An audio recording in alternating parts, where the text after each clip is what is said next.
Hello, my name is Titiji Kepsi Richie and welcome to my YouTube channel. Today, our discussion on discrete mathematics will still be on a relation.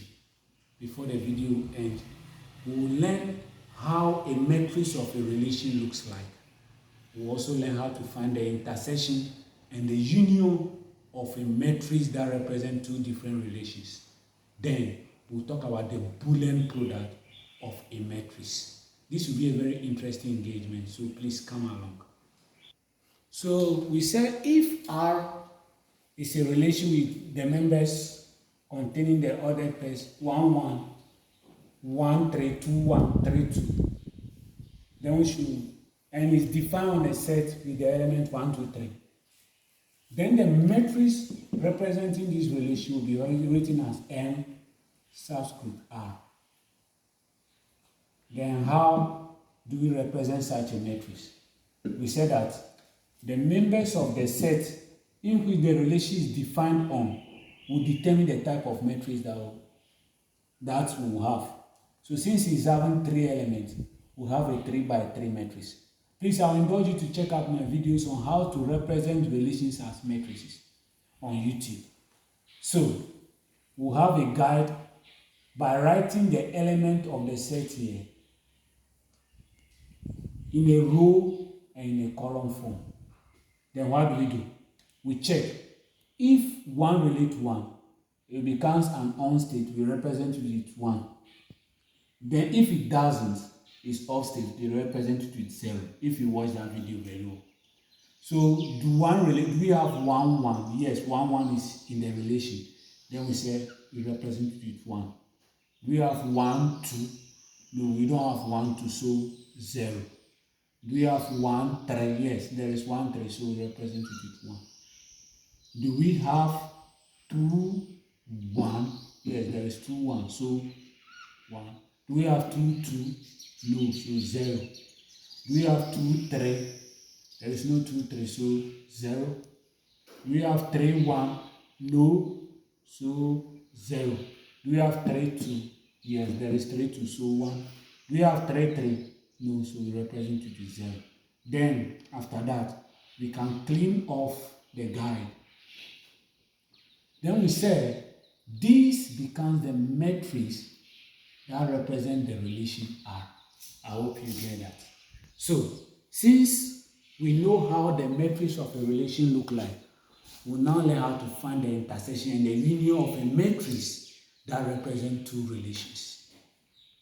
So before we come to the intersection and union of matrix of a relation, let's revise our knowledge on a very important thing in discrete one.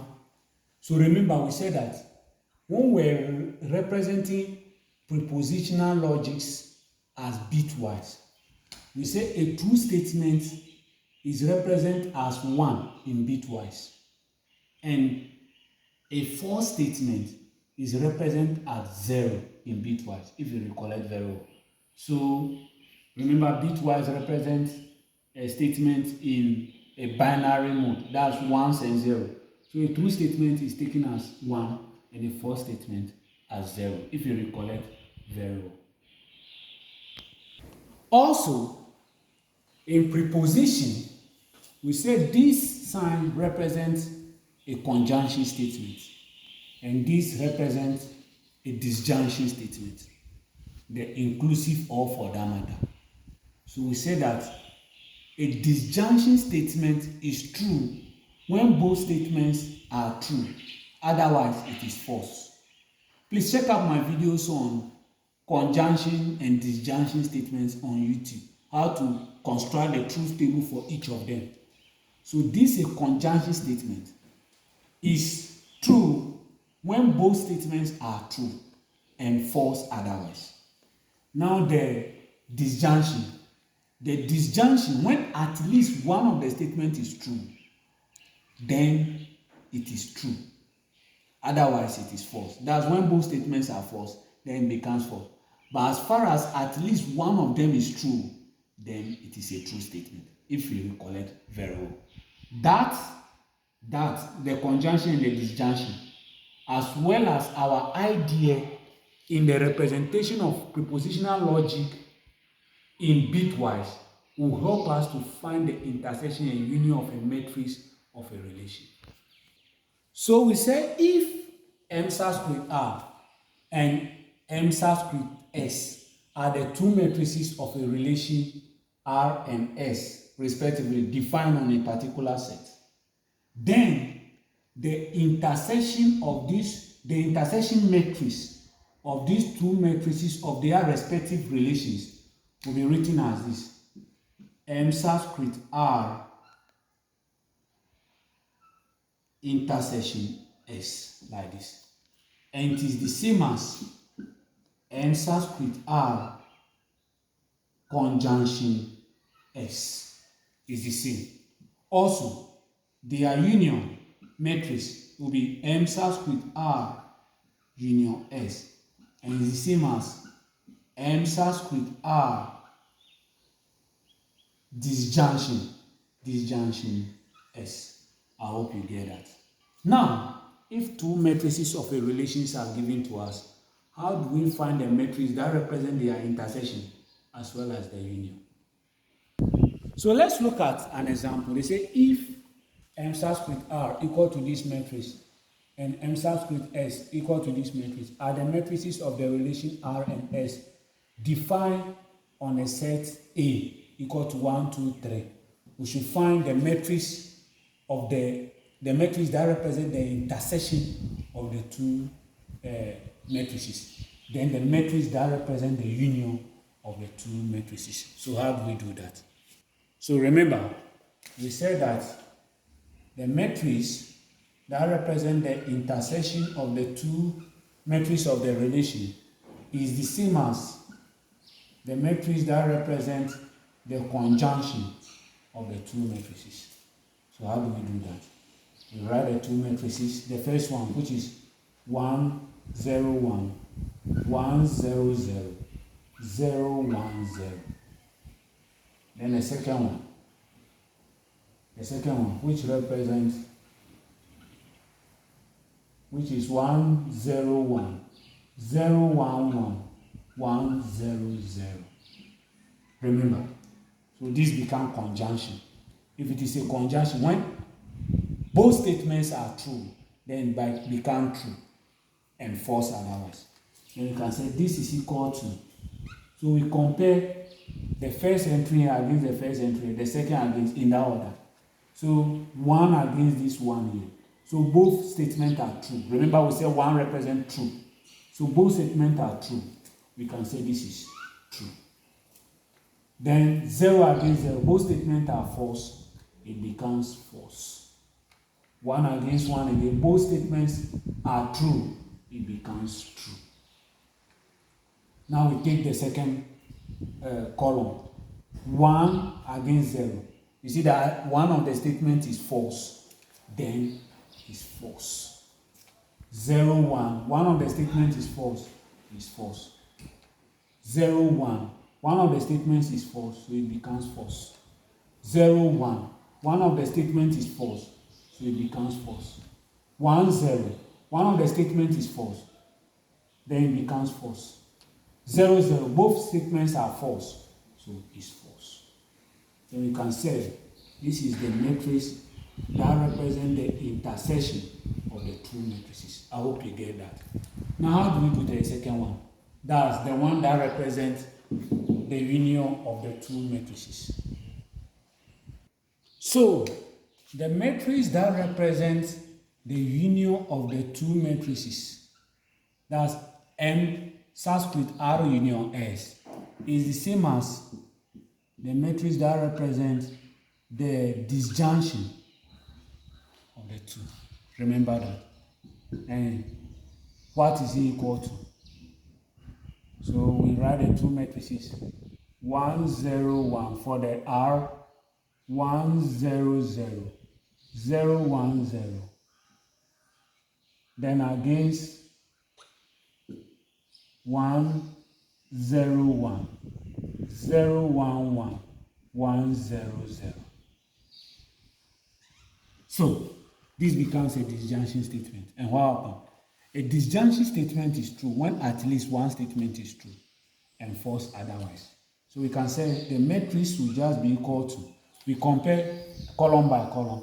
So look at this, 1 against 1. At least one of the statements is true there, so it's true. 0, 0, both are false, so it's false. 1, 1, both are true, so it's true. 1, 0, at least one is true, so it's true. 0, 1, at least one is true, it's true. 0, 1, at least one is true, it becomes true. 0, 1 again, at least one is true, it becomes true. 1, 0, at least one is true, it becomes true. Then 0, 0, since both are false, then it becomes false. Then we say this is the matrix that represents the relation, the intersection of the two matrices. So the next thing we'll be looking at is the Boolean product of a matrix of a relation. So what does it talk about? The Boolean product of a matrix of a relation. We use the Boolean product when we are asked to find the composite of two matrices of a relation. I will indulge you to check out my videos on composite of relations on YouTube. So what does it talk about? We are going to borrow the concept of multiplying matrices, the product of two matrices, how to find the multiplication of two matrices. We are also going to borrow the idea of a conjunction statement and a disjunction statement. What you must know is that multiplication here is a conjunction and addition is a disjunction. So that's the idea we are going to borrow. So having known that idea as well as our idea in the multiplication of two matrices, we don't have a problem. Also, remember, we said if we have a matrix R of a relation, we are asked to find R squared in composite relation, it will be equal to R opposite R. So with that idea, we don't have problem. So we take a sample question and see how we can use the Boolean product to find the matrix that represents the matrix of a particular relation. I mean the composite matrix of that represents the R square of a matrix. So that's what we'll be looking at. So for example, they say if M star square R is a matrix of a relation R, where M star square R is given as the matrix there, we should find the matrix that represents R square. I hope you get that. So we have to use the Boolean product to do that. So how do we do that? So remember, when we're doing composite relation, so we can say that M star square R square will be equal to M star square R composite M star square R, if you recollect very well. So how are we going to go about it? We copy the two matrices, the matrix of R, which is 1, 0, 1, 1, 0, 0, 0, 1, 0.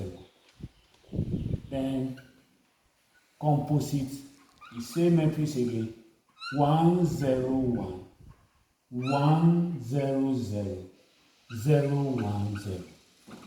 So what are we going to do? We are going to borrow the idea of multiplication of two matrices. Remember, when we're multiplying matrices, the column will multiply the rows, if you recollect very well. And in this case, multiplication or product will be, multiplication will be a conjunction statement, and addition will be a disjunction statement. So we said this will be, so this column will multiply this row. So we say 1 times, this 1 times 1 plus 0 times, this 0 times 1, then, so times, then plus 1 times 0, 1 times 0 for the first one, the first entry. Then we go, this will also multiply that. So we have 1 times 0, then plus 0 times 0, 0 times 0, then plus 1 times 1. So 1 times 1 for the third entry. Now let's look at, this is the second entry. Let's look at the third entry. So the same column, we'll multiply this rule again. So we have 1 times 1, 1 times 1, then, so this is times, then times 0 times 0, 0 times 0, then 1 times 0, then plus 1 times 0. That will be for the first column. Now we'll take the second column. That's this will multiply each and every row again. So we take this rule again. That's 1 0 0. We'll multiply each and every this column again. We'll multiply each and every row 1 0 0. So we'll have 1 times 1, then plus 0 times 1, then plus 0 times 0. Then the same this thing here now against this. So we have 1 times 0 plus 0 times 0, then plus 0 times 1. Then we go to this place again. So this against that. So we have 1 times 1 plus 0, 0 times 0, then plus 0 times 0 again. Now the last one, this against that, against each and every row, 0 1 0. So we have 0 times 1 plus 1 times 1 plus 0 times 0 for the first entry. Then we have 0 times 0 plus 1 times 0, then plus 0 times 1. Then this one, we have 0 times 1, then plus 1 times 0, then plus 0 times 0. So remember we said that a conjunction statement is true when both statements are true and false otherwise. So we can say that this statement here is true. So 1 times 1, so that will be 1. So we have 1 there, then plus 0 times 1. Because 1 is true and the other one is false, it becomes false. Then plus 1 times 0, these two become false. We'll have 0 there. Then we come here to 1 times 0, that will be 0. 0 times 0 will be 0. 1 times 1 will be 1. So we have 0 plus 0 plus 1. Then this one too. Remember, these are conjunction statements. So as far as both are true, it becomes true. So we say this is 1, this is 0, then this is 0. So we say 1 plus 0 plus 0 for the first entry. Now when we come here, this is true. So 1, 0, 0. So 1 plus 0 plus 0. Then when we come here too, this will be false, this is false, this is false. When 1 is false, it becomes false. So we say 0 plus 0 plus 0. So 0 plus 0 plus 0. Then this one, this is true. Since both are true, it becomes true. So 1 plus 0 plus 0. So 1 plus 0 plus 0. And the last one, this is false. So 0 plus 1 plus 0. 0 plus 1 plus 0. Then this one, 0 plus 0 plus 0. So 0 plus 0 plus 0. Then this one, 0 plus 0 plus 0. So you have 0 plus 0 plus 0. So remember we said that a disjunction statement, the inclusive or for that matter, is true when at least one statement is true and false otherwise. So we check if at least one there is a true statement, then it becomes true. So since there is a true statement here, it becomes true. True statement here becomes true.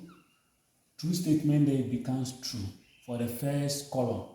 There is a true statement here, so true. All are false, so is false. At least one is true, so it's true. At least one is true here, so it's true. All are false, false. All are false, false. So we can say this is the matrix that represents the relation R squared. I hope you get that. This is very simple. We'll end it here today. Please remember to subscribe to my YouTube channel before it's on, so that YouTube can promote my channel and I'll record more mathematical content for you. Until we meet again, my name is Tete Jacob C. Richard.